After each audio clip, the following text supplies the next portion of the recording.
के व्यक्ति को 4 काम रोज करना चाहिए, ऐसा शिव महापुराण कहती है।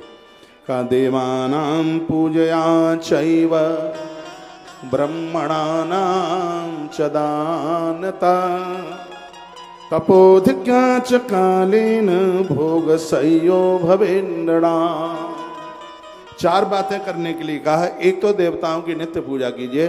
जो रोजाना भगवान को पूजते हैं उन्हें पर डे 10 अश्वमेध यज्ञ करने का फल प्राप्त होता है। ऐसा शिव महापुराण के विद्वेश्वर संहिता में वर्णन किया गया। कोटिम तक्ताम, करोड़ों कार्यों को करने से पहले आपके घर में जो भगवान का मंदिर है उसमें नित्य पूजन कीजिए। रोज की पूजा से आपको सिद्धि मिल जाएगी। और जिसके घर में भगवान का मंदिर नहीं है, और ये सुनने में आपको अच्छा नहीं लगेगा, जो भगवान की पूजा करते नहीं है उनके घर की रोटियां मल और पानी मूत्र की तरह हो जाता है। उस घर का जल और अन्न ग्रहण करना भी कोई धर्म नहीं है। जिसके घर में देवी देवताओं का पूजन नहीं होता, जिस घर में देवी देवताओं को माना नहीं जाता, इसलिए वर्णन किया गया है। नंबर 1, देवों का नित्य पूजन किए। देवानां पूजया चैव ब्राह्मणानां च दानता। पहला काम है देवों का पूजन। दूसरा है ब्राह्मण भोजन। ब्राह्मण को भी चाहिए कि उसके घर में ब्राह्मणों के चरण पड़ते रहें, उसके घर में ब्राह्मण आते रहें। ब्राह्मणों के आगमन से देव भी तृप्त रहते हैं और ब्राह्मणों के आगमन से पितर भी प्रसन्न बने रहते हैं। 4 चीजें ऐसी हैं जिनके पेट में आहुति गई, सीधे भगवान के उदर में वो आहुति जाती है।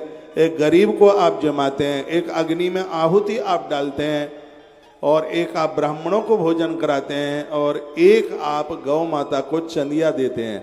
ये 4 चीजें आप समझ लो कि आप साक्षात भगवान के मुख में आहुति डाल रहे हैं। ये 4 जगह से भगवान भोजन करता है। वो बड़े बड़भागी हैं, बड़े भाग्यशाली हैं जिनकी यह श्रद्धा है ब्राह्मण भोजन के प्रति। आप जिंदगी भर एकादशी का व्रत करते रहिए, यदि आपने ब्राह्मण को भोजन नहीं कराया तो एकादशी का व्रत पूरा नहीं माना जाता। आप कितनी भी बड़ी कथा करा लीजिए, यदि आपने ब्राह्मण भोजन नहीं कराया तो तृप्ति नहीं है उन देवताओं को। और यह भी गरुड़ पुराण में यह भी वर्णन किया गया है, किसी पूर्वज के नाम से खूब बड़ी बड़ी धर्मशालाएं आप बना दें, लेकिन जब तक उसके लिए 13वें दिन में उसको ब्राह्मण भोजन नहीं कराया तब तक उसको जीव को तृप्ति नहीं मिलती। कोरोना काल में बहुत ऐसे लोग चले गए, हो सकता है उनका ब्राह्मण भोजन आज तक न हुआ हो। 13 दिन में तो 13 ही ब्राह्मण जमाए जाते हैं। उसके बाद में 4 वर्ष तक यदि आपने 26 ब्राह्मण को भोजन करा दिया है तो जिस व्यक्ति की मृत्यु हुई है उसको तृप्ति मिल जाएगी। ऐसा गरुड़ पुराण के अंतर्गत वर्णन है। और भी आप सुन लीजिएगा, यदि यह ब्रह्म भोज नहीं कराया जाता, उसके ये कर्म है पूरे ठीक से नहीं कराए जाते, तो वह जीवात्मा अग्रसर जन्म में मूलों में जाकर के पैदा हो जाता है, चाहे वो स्त्री हो और चाहे वो पुरुष। और जिसका जन्म मूल में हुआ है उसको बड़ी दिक्कत होती है, बड़ी परेशानी होती है।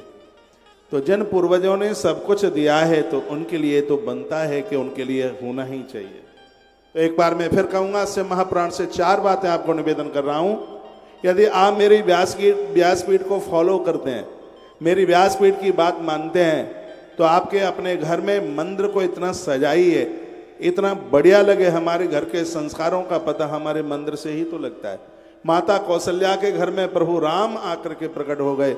माँ कौशल्या शिव की पुजारी ने भगवान महादेव का नित्य अभिषेक करके ही वो जल पीती है। वही संस्कार उनके बच्चों के पास चल करके आए। कौन कहता है कि माताएं शंकर की पूजा नहीं कर सकती? अरे भैया, माताओं को पूरा का पूरा अधिकार है भगवान महादेव की पूजा करने के लिए। और आज की कथा इतनी अद्भुत है जिसमें एक नारी के लिए भगवान महादेव की पूजा की एक विशेष बात कही गई। करहूं सदा शंकर पद पूजा, रामायण की चौपाई है, देखिए। करहूं सदा शंकर पद पूजा, करहूं सदा शंकर। एक बार दोनों हाथ ऊपर।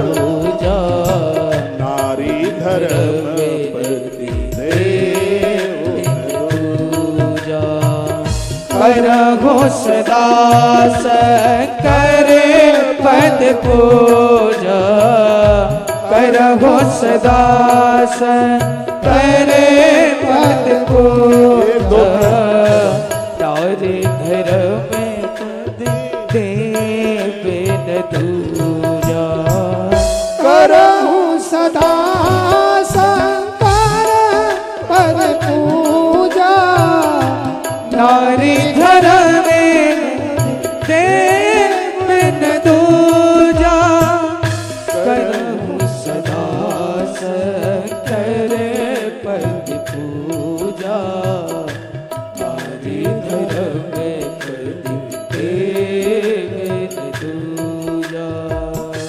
जिस प्रकार से एक नारी के लिए पातिव्रत धर्म एक बहुत बड़ा धर्म, क्या सबसे बड़ा धर्म है, उसी प्रकार से एक मनुष्य जाति के लिए महादेव की पूजा करना हर स्त्री पुरुष के लिए सबसे बड़ा धर्म है। सबसे बड़ा धर्म है भगवान शिव की पूजा करना। भगवान शंकर की पूजा के लिए इन ग्रंथों में बहुत ज्यादा प्रमाण दिए गए हैं। मध्य प्रदेश की धरती पर जन्मी हुई मां अहिल्याबाई, जिसके सिग्नेचर में चलता था कि शंकर का आदेश शिव का आदेश, और ये बात सत्य है। ज्यादातर ऐसे व्यास इस समय ये टेलीविजन पर आप कुछ यज्ञशाला का दर्शन कर रहे हैं और मेरा ध्यान उधर ही चला गया है। ये या तो उस काल में नेमिष की धरती पर 12 वर्ष तक अखंड यज्ञ चला था। 12 वर्ष तक अखंड 12 साल तक यज्ञ चला, 1 मिनट के लिए भी आहुति बंद नहीं हुई थी।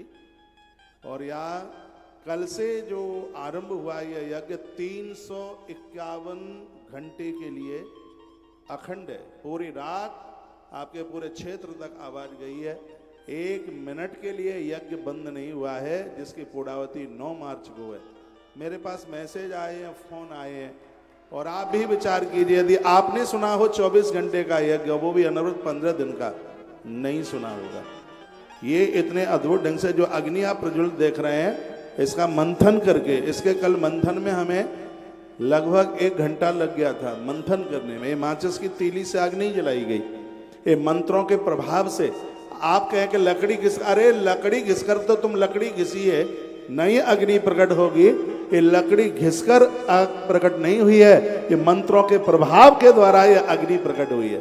कल चारों तरफ यज्ञशाला के चारों तरफ आप बहुत हजारों की संख्या में लोग खड़े हुए थे, और उन्होंने ये अपनी आंखों से ये कल देखा है, जिसमें मंत्रों के प्रभाव के द्वारा और ये अग्नि मंथन किया गया है। और इसमें से जो कल ये टीवी पर आप देख रहे हैं, ये अग्नि प्रकट हुई है अति महारुद्र यज्ञ। बाहर 2 होल्डिंग बड़ी लगी हुई हैं, उसमें अति महारुद्र यज्ञ की महिमा लिखी हुई है, उसको एक बार आप जरूर पढ़ लीजिएगा। यह यज्ञ संपूर्ण क्षेत्र के लिए ही नहीं, संपूर्ण धरती के लिए बहुत आनंद दे देगा।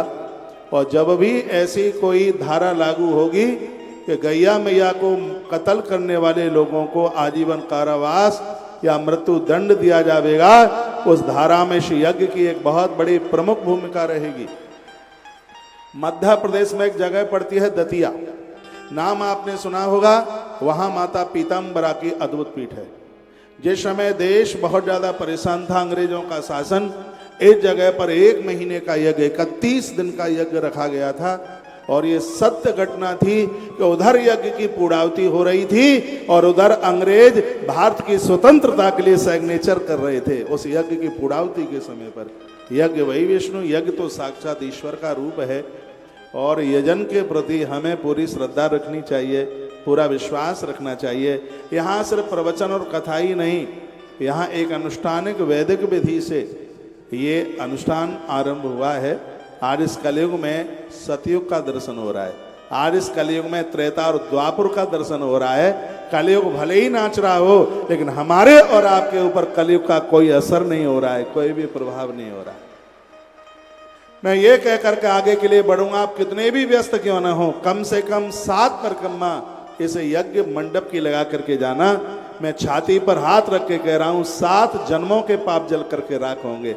इस मंत्र विधि के साथ में इस अनुष्ठान को माघी पूर्णिमा से आरंभ किया गया है। कल माघ की पूर्णिमा थी और कल से इसको आरंभ किया गया है। 9 तारीख को इसकी पूर्णाहुति है और कल से तो एक बहुत बड़ा अनुष्ठान शुरू हो रहा है, महारुद्राभिषेक और महामृत्युंजय जप। कल सोमवार है, ऐसा बताते हैं जो सोमवार को महादेव की कथा सुनता है उसको 12 वर्ष तक से पुराण की कथा सुनने का फल सौभाग्य प्राप्त होता है।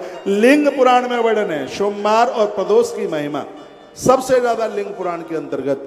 मैं कहूंगा 10 लाख भी काम कल आपके पास में हो, एक तरफा कर देना, लेकिन कल सोमवार के दिन कथा मन छोड़ना। 2 सोमवार तो पढ़ ही रहे हैं इस आयोजन में, भगवान करे तीसरा भी पड़ जावे तो 2 तो है ही कम से कम। तो 2 सोमवार का मतलब है कि 24 वर्ष तक से पुराण की कथा सुनने का फल हमें और आपको प्राप्त होने वाला है। ये सब गौ माता की कृपा, भगवान महाकाल वटेश्वर नाथ भगवान की कृपा के द्वारा ही यह संभव हो रहा है। लोग बड़े उत्साह के साथ जितने पांडाल में आनंद ले रहे हैं, लोग परिक्रमा लगा रहे हैं, सेल्फी खींच रहे हैं, इतने सुंदर भगवान हिमालय के महादेव बने हुए हैं, उनका दर्शन आप भी करना। सुबह मैंने उनका वंदन किया है, पूजन किया है। बहुत विशालकाय शिवलिंग बना हुआ है, 18.25 फीट जिसको ऊंचाई दी गई है। ठीक सामने भगवान गौरी शंकर जो पहाड़ों में हैं, उनका भी अद्भुत दर्शन ये आप टीवी पर आप देख रहे हैं। क्या अद्भुत नज़ारा है। एक बार उन कारीगरों को तालियां बजाइए जिन्होंने इतना सुंदर रूप दिया है। भगवान को उतार दिया है एक प्रतिमा के रूप में। तो इन सब का फिर विसर्जन होगा 9 तारीख को। ये दिन हमारे लिए और आपके लिए बहुत आनंद कर देने वाले हैं। आइए मैं आगे के लिए बढ़ रहा हूं। मैं बोल रहा हूं 4 चीजें जीवन में होना चाहिए। एक तो नित्य घर में भगवान का पूजन, वर्णन है देवानाम पूजा चैवा ब्राह्मणानाम च दानतः। देवताओं का नित्य पूजन, ब्राह्मणों को दान दक्षिणा, तपोदिक्याच व्रत, भले ही 8 दिन में, 15 दिन में, महीने में 1 दिन आप व्रत करें। इस कलयुग में व्रत जीव के उद्धार का एक परम साधन है। इसमें आप विश्वास रखिए, स्वास्थ्य तो ठीक रहेगा ही। व्रत करने वाले लोगों को कैंसर नहीं हो सकता, ये डॉक्टर्स लोग मान चुके हैं। व्रत करने से बॉडी में गांठ नहीं होती, व्रत करने से बॉडी में इन्फेक्शन नहीं होता, व्रत करने से कभी हीमोग्लोबिन कम नहीं हो सकता। व्रत के द्वारा ऊर्जा बढ़ती है, व्रत के द्वारा ताकत बढ़ती है। 3000 वर्ष तक माता परम्भा पार्वती ने व्रत करके महादेव को प्राप्त किया था। ध्रुव जी महाराज ने बहुत लंबा तप करके, व्रत करके भगवान नारायण को प्राप्त किया था। तप की बहुत बड़ी महिमा है अपने आप में, तप की बहुत बड़ी महिमा है। तो जो 4 बातें बताई गई हैं, सबसे पहला है नित्य भगवत पूजन कीजिएगा। और दूसरी बात है रोज ब्राह्मण को नहीं आप बुला सकते हैं, तो आप एकादशी के बाद द्वादशी आती है उस दिन बुलाइए, अमावस्या को बुलाइए, पूर्णिमा को बुलाइए, और बच्चों का जन्मदिन होता है तब बुलाइए, और आपकी शादी की तिथि चल करके आती है उस दिन बुलाइए। सनातन धर्म जिंदा बना रहेगा, बिल्कुल धर्म को ताकत मिलेगी। आज की कथा में इन 4 बातों को बिल्कुल भूल मत जाना। शिव महापुराण की कथा पीछे भी सुना के आया हूँ, अभी मैं कलकत्ता में से पुराण की कथा गा रहा था, लेकिन इस कथा का अपने आप में एक बड़ा अद्भुत आनंद होगा। और मेरी व्यासपीठ बिना प्रमाण को तो कोई बात करती ही नहीं है।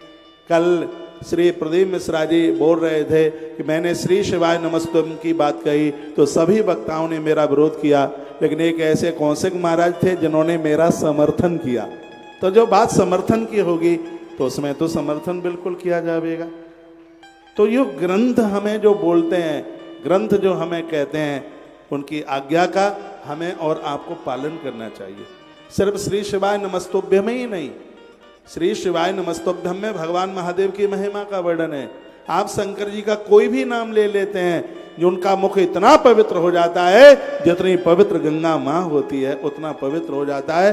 तो एक बार भगवान शंकर का मुख से नाम ले लेता है तो उसके मुख का दर्शन करने से व्यक्ति को प्रयाग में त्रिवेणी नहाने का फल प्राप्त हो जाता है। ऐसा से महापुराण के अंतर्गत लिखा है। आप किसी भी देवी देवता के भक्त क्यों ना हो, मैं अपने शिष्यों को जब दीक्षा देता हूँ, जो मंत्र देता हूँ वो देता हूँ, लेकिन उसके साथ महादेव का मंत्र जरूर सुनाता हूँ, क्योंकि शंकर के बिना जीवन में भक्ति नहीं आ सकती। मृत्यु का डिपार्टमेंट इसके पास में है, इसके बिना नहीं है, कुछ भी नहीं है। मौत का डिपार्टमेंट इसके हाथ में है। टीवी चलाइए, इधर ध्यान रखो पूरा। बोलिए शंकर भगवान की। जय हो।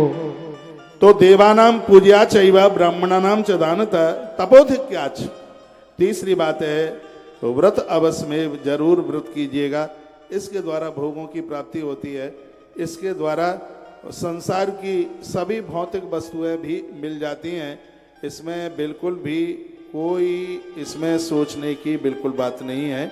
और एक दान की बात बताई है, कलौ केवल दान, कलौ दानम केवलम। कल काल में दान की बड़ी महिमा, इसलिए गोस्वामी जी ने कहा था कलयुग युग समान नहीं, जो कर नर विश्वास। यदि कोई व्यक्ति विश्वास कर ले तो कलयुग के समान कोई दूसरा युग नहीं है। इसलिए तो इस युग में थोड़ा करने से ज़्यादा प्राप्त हो जाता है। और युगों में ज़्यादा करते थे तब मिलता था, इस युग में थोड़ा करने पर बहुत ज़्यादा मिलता है। ये कलयुग की महिमा। वर्णन है कि 12 वर्ष तीर्थों में सतयुग में रहते थे, उससे जितना मिलता था कलयुग में तीर्थों में एक दिन एक रात रहने से उतने फल की प्राप्ति हो जाती है। इसलिए तो मैंने कहा कभी भी आप तीर्थ में जाओ तो इतना सा समय, इतना सा टाइम लेकर के जाओ कि एक रात्रि आपको तीर्थ में रहने का सौभाग्य प्राप्त हो जाए। इस कलयुग में एक रात तीर्थ में आप रह के आ गए तो समझ लीजिएगा। ध्यान इधर रहो, मोबाइल सबके जमा कर दूंगा, इधर ध्यान रखो।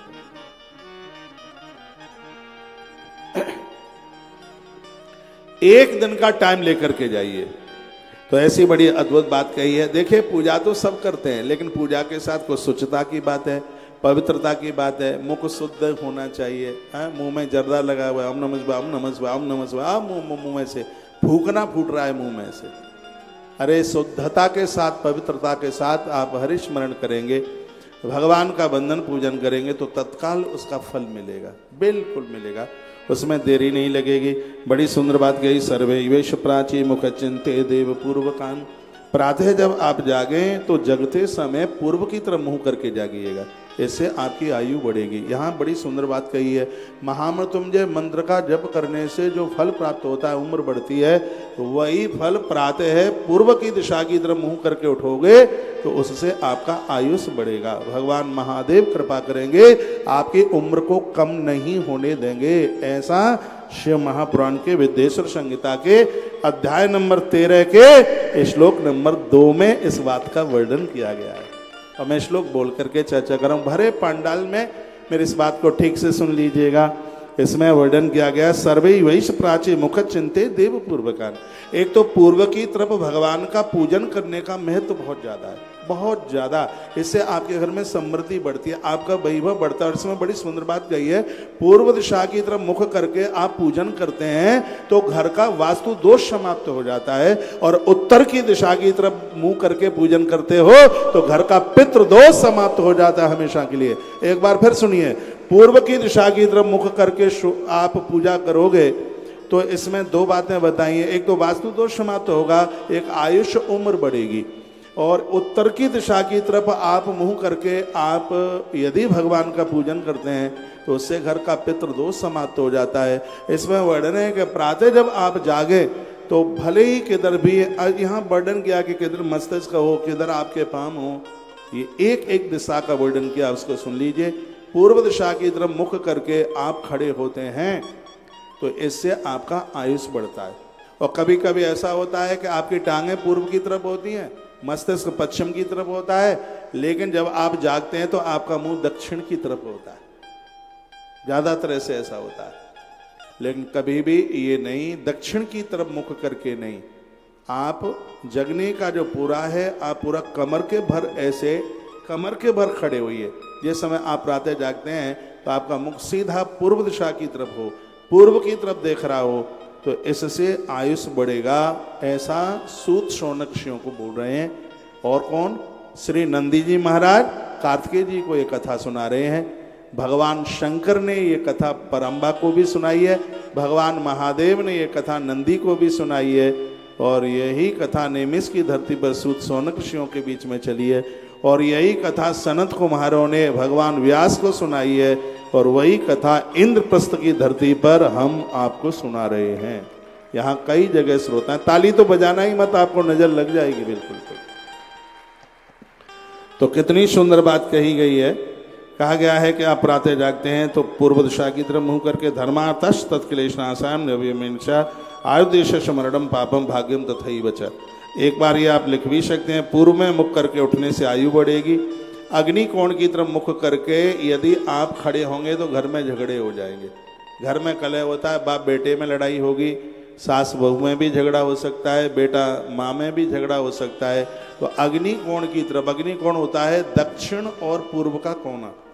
जब भी आप जागते हैं तो मुख उधर न हो। देखो ये छोटे छोटे टिप्स हैं, यदि इनको एक आध दिन हो जाए तो उसकी कोई ऐसी दिक्कत नहीं है, लेकिन जो नियम पूर्वक, इसलिए ग्रंथों में कहा गया है, महात्मा याज्ञवल्क्य ने अपनी स्मृति में लिखा है, सुनिए, उसमें वर्णन है कि मंदिर रोज घर में नहीं बदलना चाहिए, लेकिन घर में बेडरूम में हर महीने उसको बदलें, हर महीना उसको बदलें, उसको चिगाएं, उसको थोड़ा सा उसको उस जगह से उसको इधर उधर करें। मत्स्य पुराण में वास्तु में ऐसा वर्णन किया है। सबसे ज्यादा वास्तु शास्त्र की जो बात है वो मत्स्य पुराण में है। उसकी एक दो बात मैं आपको बोले देता हूँ। यदि किसी के घर का फौजी है और अपनी ड्यूटी से रात के समय में घर में प्रवेश कर रहा है, रात में आ रहा है, तो फौजी व्यक्ति, सैनिक व्यक्ति रात्रि के समय में घर में प्रवेश न करे। यदि रात में जा रहा है तो मौसी के यहाँ रुक जाए, बुआ के यहाँ रुक जाए, ये मत्स्य पुराण में वर्णन है। यदि बेटा बहू को लेकर के आया है, पहली बार शादी होकर के आई है, तो उसको दिन में अंदर घर में प्रवेश ना किया जाए, उसको चबूतरे पर बैठाइए, सूर्य अस्तांचल की तरफ हो जाता है तब वर वधू की आरती उतारिए, उसके बाद उसको घर में लेकर के जाइए। ये बातें कौन सुनाएगा आपको? ये बातें हमारे ग्रंथों में वर्णित की गई हैं। जब तक चौखट किवाड़ खिड़कियां न लग जाएं तब तक नए घर में प्रवेश न करें। नहीं तो बाथरूमों पर पर्दा डले रहते हैं नए घर में एंट्री करते समय। मत्स्य पुराण ने उसका बिल्कुल विरोध किया है। तो ऐसी भगवान महादेव की जो शंकर की कथा आप सुन रहे हैं वो बड़ी अद्भुत है। नए घर में प्रवेश कर रहे हैं, चूल्हा जलाएं तो सबसे पहले उसके ऊपर खीर बनाएं। इससे आपके घर की संपदा नहीं रुकेगी, आपके घर की बरकत नहीं रुकेगी। सबसे पहले मिट्टी का भरा हुआ घड़ा खरीद कर आए, सुपारी लेकर के आए, लेकिन आप मानते नहीं, आप तो फ्रिज लेकर के आएंगे, श्रृंगारदानी लेकर के आएंगे, मोटा वाला बेड लेकर के आएंगे। आप तो नए घर में ये चीजें लेके आते हैं। और मैं 4 साल से चिल्ला चिल्ला के कह रहा हूँ, फिर वास्तु शास्त्रियों को दिखाते रहते हैं पूरा का पूरा, और वो आपसे 11,000 रुपया ले लेता है, कुछ होता जाता कुछ है नहीं, और मैं फ्री फंड में बताता रहता हूँ, सुनने को तैयार नहीं होते। अरे अपने भाग्य के निर्माता आप खुद बनिए, आनंद हो जाएगा। एक बार जयकारा लगाइए, बोल बांके बिहारी लाल की जय हो। दूसरा जयकारा लगाइए, बोली शंकर भगवान की जय हो। तो ये बात लिखने के लायक है। और बात क्या है? बात यह है कि पूर्व की तरफ खड़े होते हैं तो उम्र बढ़ेगी, अग्नि कोण की तरफ मुंह करके आप सोते हैं तो इससे परिवार में द्वेष हो जाएगा, और दक्षिण की तरफ मुंह करके सोते हैं तो मौत भी हो जाए तो आश्चर्य मत मानिए। जो दक्षिण की तरफ मुंह करके सोएंगे उनके हार्ट वीक होगा, हार्ट के ऊपर बहुत ज़्यादा प्रभाव हो जाएगा, उसका हार्ट कमजोर हो जाएगा। ये पूरा देश मुझे सुन पा रहा है, इस समय दुनिया के 250 देशों के लोग मुझे सुन रहे हैं। मैं प्रार्थना पूर्वक निवेदन करना चाहूँगा, यदि आप इन शास्त्रों को आप मानते हैं तो भूल करके भी दक्षिण की तरफ मुंह करके ना सोएं। दक्षिण की दिशा की तरफ मुंह करके सोने से रक्तचाप बढ़ता है, ब्लड प्रेशर बढ़ता है। और भगवान शंकर नंदी को कथा सुनाते हैं, जो रोजाना दक्षिण की तरफ मुख करके सोते हैं, यदि उनकी मृत्यु भी हो जाए तो आश्चर्य मत मानना, मरणम पापम भाग्यम तथई बचः। दक्षिण दिशा की तरफ मुख करने से आयुहीन होती है, आयु खत्म होती है। इसलिए दक्षिण दिशा की तरफ मुख करके सोना यह बिल्कुल भी ठीक नहीं है। तत्पश्चात दक्षिण और पश्चिम, दक्षिण और पश्चिम के कोने को कहते हैं नैऋत्य। ये नैऋत्य कौन है? इस दिशा में यदि कोई मुख करके सोएगा तो बिल्कुल सत्य है, उससे कोई पापकृत कर्म हो जाएगा, पराई स्त्री के साथ जुड़ जाएगा, स्त्री पराये पुरुष के साथ जुड़ जाएगी, अपनी पत्नी को छोड़ देंगे, अपने पति को छोड़ देंगे। ये पाप नहीं है, पाप का बाप है। और इन अपराधों से बचने के लिए हमें अपनी जीवन शैली बदलनी पड़ेगी। ये सब अंधविश्वास नहीं है, ये हमारे महापुरुषों का अनुभव। ये तो स्वयं महादेव बोल रहे हैं, जो मैं आपको सुना रहा हूँ ये वाणी तो महादेव की है, ये तो शंकर बोले हैं। ये जो शिव पुराण में जो सदाचार का वर्णन है ये भगवान शंकर की आवाज है, ये भगवान भोलेनाथ बोल रहे हैं, मैं तो उनका बताया हुआ आपको निवेदन कर रहा हूं, इसमें हमारा बिल्कुल कुछ भी नहीं है। यदि मैं गलत बोल रहा हूं तो मेरी बात को कोई काट के बताए। यहां तो हर बात बिल्कुल प्रमाण के साथ में है। भगवान शिव कहते हैं, हे नंदी, तुम्हारे माध्यम से मैं पूरे सृष्टि के अपने बेटा बेटियों को बताना चाहता हूं कि वह नैऋत्य कोण की तरफ मुंह करके न सोएं, यानी दक्षिण और पश्चिम के कोने में मुख करके न सोएं। इससे उनसे पापकृत कर्म हो जाएगा, जिससे जीवन कलंकित हो जाएगा, खानदान कलंकित हो जाएगा, परिवार कलंकित हो जाएगा। इसलिए नैऋत्य कोण में मुख करके सोने से उन्हें बचना चाहिए, ऐसा वर्णन किया गया है। और तत्पश्चात आयु द्वेष मरणम, देखो लिखा है पापम, आयु यानी पूर्व की तरफ आयु, अग्निकोण की तरफ द्वेष, दक्षिण मरणम, नैऋत्य पापम, और पश्चिम की तरफ क्या है, भाग्यम तथा ही बचा है।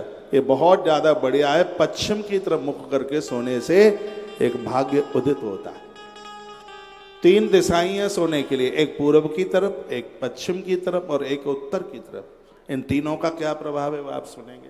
तो एक नए भाग्य का निर्माण, पता नहीं कौन सी चीज उसके हाथ में लग जाए और उसका उत्थान हो जाए, वह बहुत ऊपर चला जाए। पश्चिम की तरफ मुख कर कर सोने का इतना बड़ा प्रभाव है। ये नित्य पश्चिम की तरफ मुख करके, अब कहीं बाहर गए हैं, किसी के यहाँ रुके हैं, होटल वगैरह रुके, वो एक आध दिन की बात है, लेकिन लग करके किसी व्यक्ति को अपना बिस्तरा इन दिशाओं में नहीं करना चाहिए जिसके विरोध में भगवान शिव है, भगवान महादेव है। भगवान महादेव ने जिसको मना किया है, देखिए वो बात हमें मान लेनी चाहिए। इनका नाम शंकर क्यों है?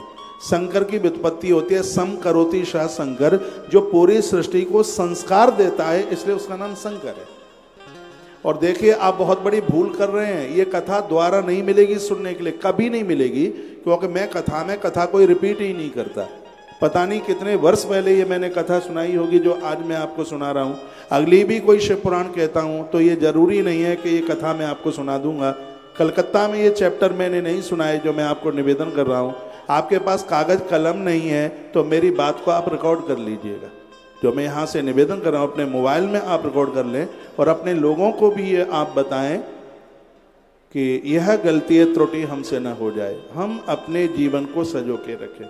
कभी कभी बच्चे इतने अच्छे होते हैं, इतने बढ़िया होते हैं, मन मुताबिक शादियाँ कर लेते हैं, कहीं हमसे त्रुटि है, कहीं गलती है। और ये युवा पीढ़ी के लिए एक बिल्कुल वरदान की तरह मैं कहूँगा, जूते चप्पल पहन करके कभी भी भोजन न करें, रात को जुराब पहन करके सोएं नहीं, इससे भी रक्तचाप बढ़ता है और माथे की भ्रकुटी में दर्द बनता है। सुन लीजिए, लंबे नाखून रखने से लीवर डैमेज होता है। आप कहोगे वो कैसे हो जाएगा? यदि नाखून का पानी पेट में गया, लंबे लंबे नाखून, नाखून में विष होता है।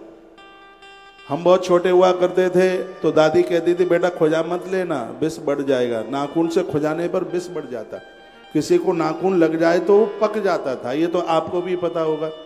नाखून का पानी पेट में गया, नाखून लंबे लंबे नाखून, उससे तुमने आटा गूंथा और वो रोटियां पेट में गई, उससे जॉइंटिस की बीमारी होगी जिसको पीलिया कहते हैं। और 1,00,000% डॉक्टर लोग भी बोलते हैं जिसको जॉइंटिस हुआ है, पीलिया हुआ है, उसका अटैक उसके लीवर पर जरूर होता है। और जिसका लीवर किडनी ही बस्ट हो जाए तो उसकी जिंदगी में बचा क्या है? बाल कुछ बढ़ाने के लिए उनको तो आपने कटाना शुरू कर दिया है और नाखून काटने के लिए उनको बढ़ाना शुरू कर दिया है।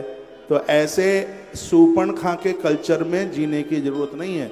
सूपणखा लंका की थी, भारत की नहीं। भारत की तो हमारी माता जानकी है, तो हमें तो माता जानकी के कल्चर में जिंदगी जीने की आवश्यकता है। इसलिए तो हमने एक ऐसा तेल बना दिया जिससे आपकी चोटी सबरी मैया जैसी हो जाए, सबरी माता जैसी। ऐसा तेल 6 महीना लगे मुझे उस तेल को बनाने में, लोगों को 4 दिन में फायदा। हमारे आचार्य राममोहन शास्त्री जी मुझे कहते महाराज जी मेरे आगे के बाल कम हो गए थे, द्वारा से निकल करके आ गए।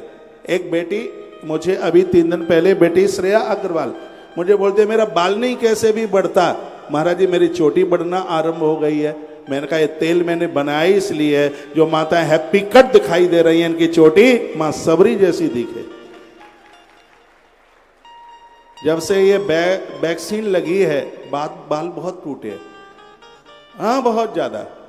तो मैं एक बार वहीं लौट करके आ रहा हूँ। मेरी व्यासपीठ आपको नाखून काटने के लिए बोलती है, तो मेरी बात भले ही मत मानिए, लेकिन मेरी व्यासपीठ की बात आप मान लीजिए। मैं फिर उसी ग्रंथ में चल के आ रहा हूँ, जैसे श्लोक का मैं व्याख्यान कर रहा हूँ। तो पश्चिम की तरफ मुख करके सोने से क्या मिलता है? एक भाग्य का निर्माण होता है, एक नया भाग्य जागता है, जीवन का डेवलपमेंट बढ़ता है। तो इसकी यह इतनी बड़ी महिमा है। और उसके तत्पश्चात फिर अगली बात बताई गई है, वो वह है कि वायव्य कोण की तरफ मुख करके सोने से रोग बढ़ेंगे, दवाई भी असर नहीं करेगी।